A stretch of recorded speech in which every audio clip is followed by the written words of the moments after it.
This is the Gaza side of the crossing from Israel. It's the final checkpoint, one of 3 needed to be passed to get into Gaza. The journey's all too familiar for Samir Zakut, who works for Al Mazan, a human rights organization based in Gaza. He says he's been harassed many times by the Israelis and is often refused permits to leave. In my experience, like 2 years ago, right now, I applied more than 20 times for the Israeli permits, but all the time they reject or delaying or denying my application. It's not just human rights workers. The Israelis control everyone entering Israel and the occupied Palestinian territory. Human rights lawyers say very little can be done to combat Israeli control.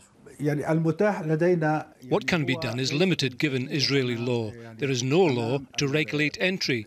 Israel controls access based on changing regulations, depending on what they claim to be security needs. The strategy goes back to the 1967 war. The Israelis can impose restrictions on access because the Palestinian territory is under occupation in the West Bank and East Jerusalem, while under siege in Gaza.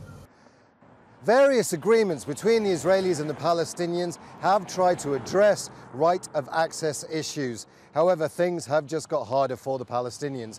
The Israelis won't allow them to open a seaport, an airport, or any other kind of border crossing that the Palestinian Authority could control.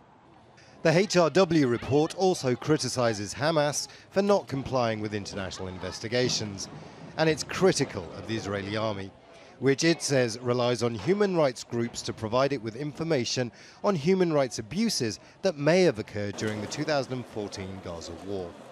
Israel's coordinator of government activities in the territories is dismissing the allegations. Gaza residents pass through Erez crossing into the Gaza Strip on a daily basis. In 2016, over 310,139 crossings were listed through Erez crossing. However, the statement doesn't refer to Gazan human rights organizations referred to in the Human Rights Watch report. Imran Khan, Al Jazeera, Ramallah.